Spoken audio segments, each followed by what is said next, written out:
یہ محض ایک خاص بستی، خاص ماحول اور خاص وسائل تک ہی نہیں، بلکہ کل دنیا کے لیے، سارے معاشروں کے لیے، سارے علاقوں کے لیے، سارے خطوں اور ساری آبادیوں کے لیے رہنما بن کر آیا ہے۔ اس لیے جن چیزوں کا تعلق اجتماعیت کے ساتھ ہے، جن چیزوں کا تعلق سسٹم اور نظام کے ساتھ ہے، یا الفاظ دیگر یوں کہہ لیں، جن چیزوں کا تعلق اجتماعیت کے ساتھ ہے، وہاں پر یہ اصول دے گا۔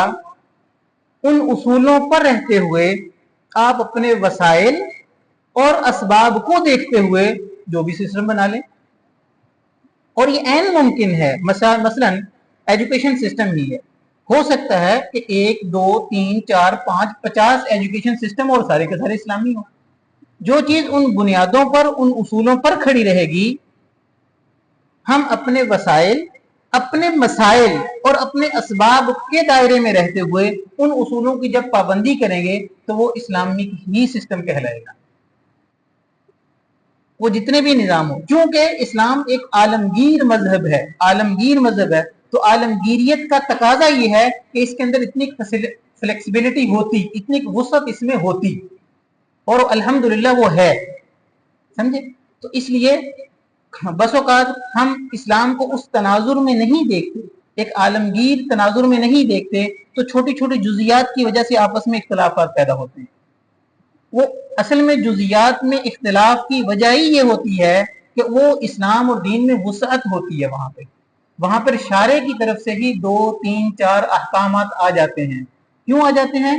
کہ ایک علاقے اور خطے کے لیے ایک پر عمل ممکن تھا، دوسرے علاقے اور خطے کے لیے دوسرے پر، تیسرے علاقے اور خطے میں تیسرے پر ممکن تھا۔ اس لیے اس دین مبین کے اندر ہی اتنی فلیکسیبلٹی، اتنی وسعت رکھی گئی ہے۔ جیسے کہ ترمذی شریف میں روایت ہے، اللہ جل شانہ نے ارشاد فرمایا کہ سکت عن ربک، کچھ معاملات میں اللہ تعالیٰ نے خاموشی اختیار فرما دی تم پر رحم کرتے ہوئے، کچھ حلال کو واضح کر دیا، حرام کو واضح کر دیا، اور کچھ درمیان میں کچھ معاملات ایسے رکھے جس میں شارع کی طرف سے وضاحت نہیں، 2 3 4 حکم آ گئے یا سکوت آ گیا۔ کیوں؟ تم پر رحم کرتے ہوئے، ہے نا سے الفاظ، تم پر رحم اس لیے کرتے ہوئے کہ ایک رستے پہ چلتے چلتے چلتے کسی بند گلی میں داخل ہو گئے تو دوسرا تیسرا چوتھا راستہ بھی موجود ہو جس کے پیچھے بھی شارع علیہ الصلوۃ والسلام موجود ہیں۔ اس لیے وہ اس دین کی وسعت کا تقاضا یہ ہے۔ بہرحال اس کو ہم جزوی طور پر ابھی فی الحال یہ سمجھیے کہ اسلام جن چیزوں کا تعلق نظام اور سسٹم کے ساتھ ہے، اس میں ایک تو ہے اصول واضح ہوں گے، ٹھیک ہے، اور اس میں ہمیں بہت مدد وہ سیرت نبی صلی اللہ علیہ وسلم سے ملے گی، جی ٹھیک ہے۔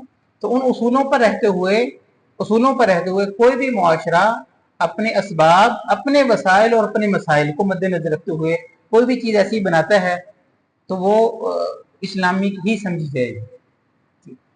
لیکن اگر کوئی آدمی اپنی بنیادوں پر چیزوں کو تعمیر کرنے کی بجائے باہر سے آئی ہوئی چیزوں پر بھی ہر اگلا چڑھانا شروع کر دے، یہ نادانی ہے، یہ ظلم ہے، یہ فتنے کی رو میں بہہ جانا ہے۔ یہ چیزیں باہر سے آئی ہوں، میں اپنی نادانی کی وجہ سے اسے کچھ کان کون سیدھے کر کے کہوں کہ یہ اسلام ہے۔ اس لیے کہ جتنے بھی احکامات ہیں وہ مزاج اطاعت پیدا کرتے ہیں، اللہ کی بندگی کا مزاج اندر پیدا کرتے ہیں۔ جی ہم اپنے ان جملہ معترضہ کے بعد اپنے مختصر دوبارہ اپنے موضوع پر آتے ہیں۔ ہم سمجھ رہے تھے معاشرتی معاملات کے اندر کہ معاشرے کو چلانے کے لیے، ایک معاشرے کو، سول کلچر کو چلانے کے لیے جب یہ طے کیا گیا رأیت من اتخذ الہہ ہوا، میں اپنے خواہشات نفس پر ہی معاشرہ ڈیزائن کروں گا، تو خواہشات نفس کے لیے جو قدغن تھی بسعود سب سے بڑی، وہ کون کون سی چیزیں تھیں؟ جی بالکل صحیح پہچانا، مذہب اور خاندان۔ لہذا مذہبی معاشرے میں رہتے ہوئے اور خاندانی معاشرے کا اثر ہوتے ہوئے سول کلچر وہاں پہ پنپ نہیں سکتا، تو وہ خواہشات نفس کی بنیاد پر معاشرہ تعمیر ہو نہیں سکتا، لہذا ان معاشروں کی مخالفت کی جائے گی۔ خاندانی